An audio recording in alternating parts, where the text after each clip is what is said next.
Olá pessoal, aqui quem fala é o professor Adonias e hoje nós vamos falar sobre os Relative Pronouns. Muito bem. Os Relative Pronouns, assim como em português, que nós temos na língua portuguesa também os pronomes relativos, a função é muito semelhante. Em inglês, o pronome relativo, o Relative Pronoun, ele é utilizado para se referir a um termo que já foi mencionado, então para eu não mencionar de novo o nome daquela coisa ou daquela pessoa, então eu utilizo o pronome relativo para manter a lógica sem repetir aquele nome já dito. Então, o primeiro relative pronoun que nós vamos ver hoje é o who. O who, traduzindo para o português, ele vai significar quem ou que. Então, o who, ele se refere a uma pessoa e ele vai funcionar como sujeito do verbo que vem em seguida. Vamos ver um exemplo aqui, ó. Pasteur was the chemist. Pasteur, como a gente fala em português, foi um químico. Who invented, quem inventou ou que inventou, the process of pasteurization. Então observe que nós temos o who se referindo ao Pasteur, como dizemos aqui no Brasil, e logo depois do who nós temos um verbo, o verbo invented. Então o que nós podemos deduzir disso daqui? Que o who ele é utilizado para se referir a alguém que nós já falamos, então no caso aqui o Pasteur, e o who ele é sujeito do verbo que vem depois. Então nós temos o verbo invented, então quem inventou? Who, ok? Então quem inventou? Who invented, ok? Muito bem. Agora nós vamos ver um outro relative pronoun muito parecido e às vezes confundido com o who. O relative pronoun que nós vamos ver agora é o whom. Whom, que também significa quem ou que. Mas o contexto é um pouco diferente. O whom, ele se refere a uma pessoa, assim como o who, mas ele só funciona como objeto do verbo que vem depois, do verbo que vem em seguida. Ou seja, enquanto o who, esse primeiro relative pronoun que nós vimos, funciona como sujeito do verbo, o whom funciona como objeto, aquele que sofre a ação do verbo, ok? Vamos ver aqui o exemplo. The boy whom Paul visited was his friend. Então aqui nós temos o garoto, quem Paul visitou. Observe que Paul visitou alguém. Paul visitou quem? Então, Paul visitou whom. Então, esse whom está funcionando aqui como objeto, que está sofrendo a ação do verbo visitar. Então, o garoto, whom Paul visited, quem o Paul visitou, was his friend.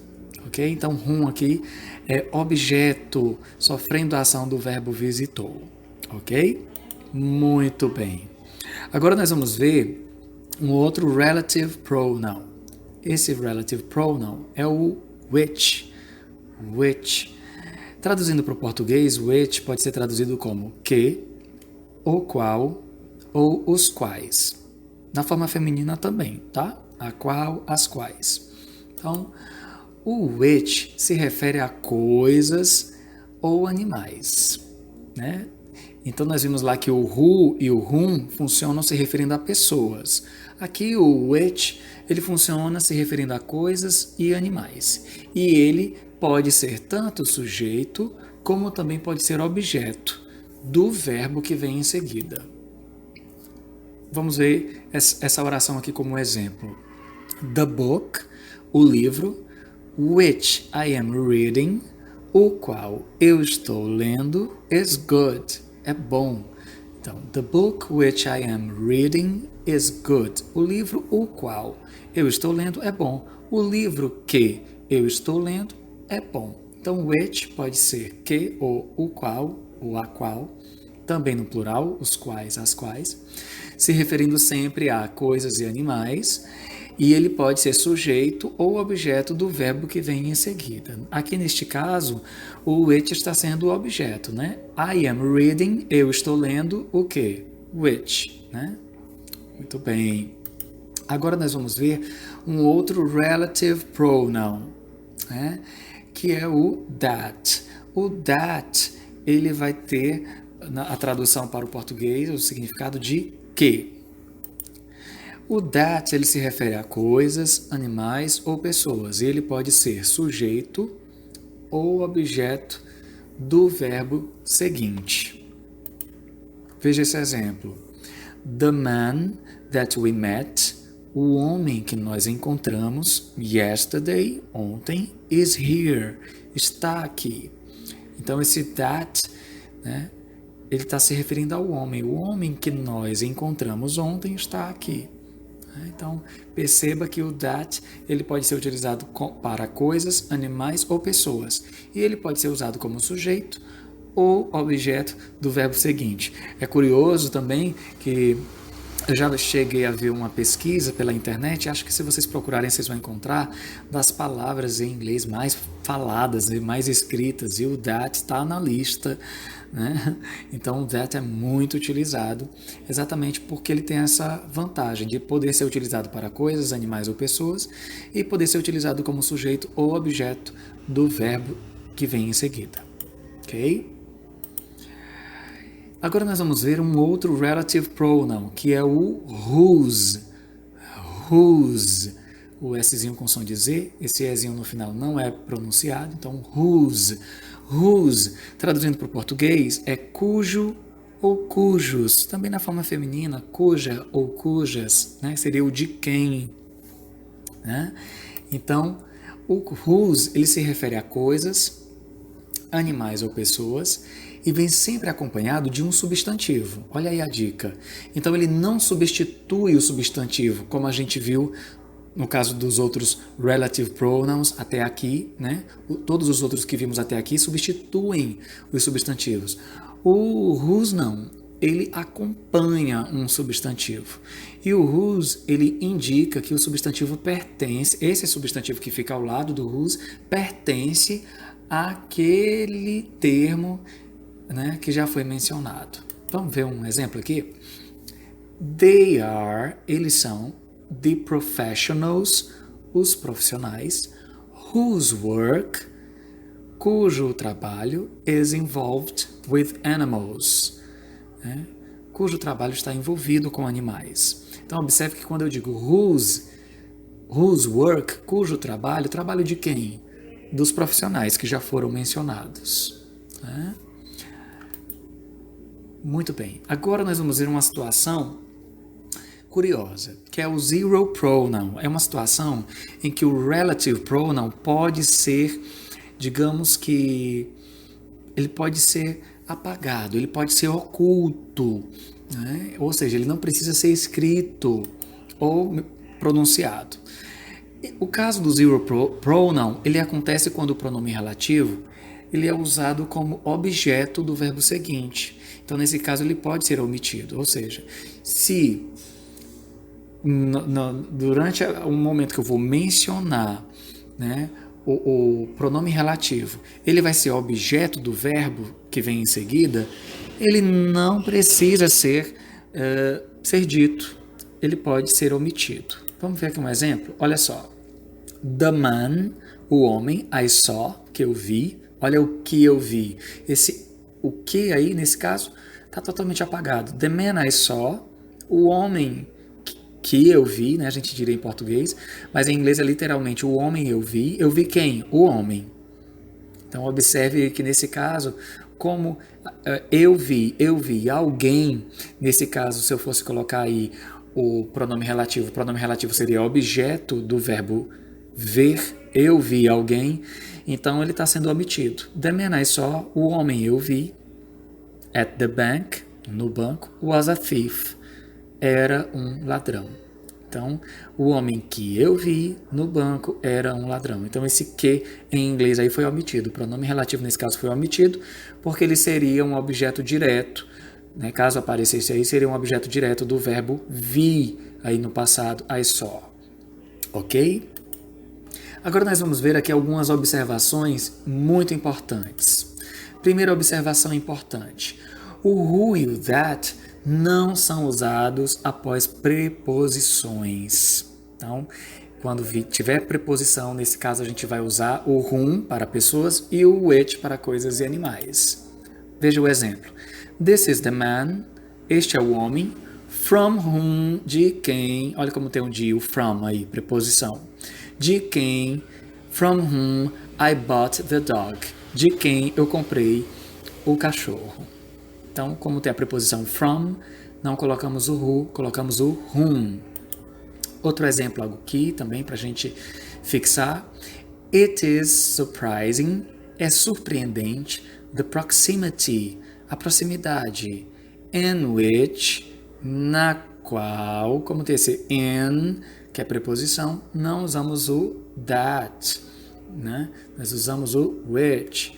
In which, na qual men and animals live. É surpreendente a proximidade na qual homens e animais vivem. Ok?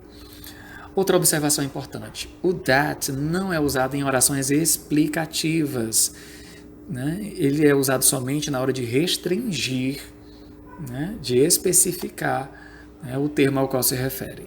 E a omissão não acontece, nós não podemos omitir. Nesse caso aqui, né? Então, nesse caso, a gente vai usar o que? O which, se referindo a animais e coisas, ou o who, quando se referir aí a pessoas. Vamos ver aqui um exemplo. Head lice, o piolho, which children sometimes, que crianças às vezes catch at school, pegam na escola, is not transmitted by dogs, não é transmitido por cachorros. Observe que o which children sometimes catch at school, né, que as crianças às vezes pegam na escola, é uma oração explicativa, não está restringindo, né, está apenas explicando o que explicando uma característica, o que é o piolho. Então, nesse caso, nós não usamos o that, usamos o which, né? Mais um exemplo aqui agora no caso de pessoas. Pasteur, né? Who created two important vaccines, que criou duas vacinas importantes. Olha só que eu não estou especificando ou restringindo a pessoa. Eu estou apenas dando uma explicação sobre ela, né? Sobre no caso aqui, o Pasteur. Então, eu não uso that, eu uso who, tá? Então, o that, ele é utilizado para restringir, enquanto que o which e o who não restringem, eles explicam, né? Então, nesse caso, o Pasteur aqui, que criou duas vacinas importantes, foi um cidadão francês, né? Was a French citizen, ok? Muito bem. Agora nós vamos ver uma terceira e última observação muito importante, que é a diferença entre o what, que significa o que, né? E which, que também significa o que, né? Em outro contexto, né? Então, vamos ver aqui. O what se refere à oração que vem em seguida, que vem depois, e não é precedido por vírgula. Exemplo, I know, eu sei, what, o que.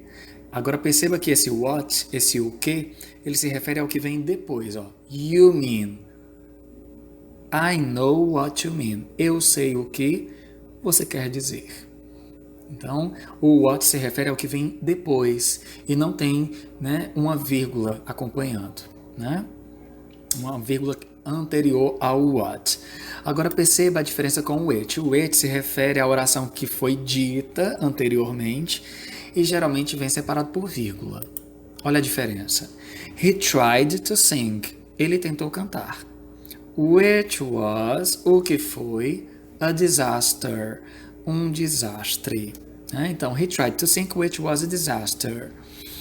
Então, perceba que o which se refere ao que foi dito na oração anterior e não posterior, como no caso do what. E no caso do which, ele está aí acompanhado aí de uma vírgula, né? Então, geralmente ele vem dessa forma, né? Acompanhado de uma vírgula e se referindo à oração que já foi dita. Então, o what se refere a uma oração que ainda vai ser dita e o which se refere a uma oração que já foi dita, né? Bem, muita informação por hoje. Sugiro que vocês reassistam o vídeo se for necessário, façam suas anotações para não perderem nenhuma informação importante. E vejo vocês na próxima videoaula, ok? Até lá. Bye, bye.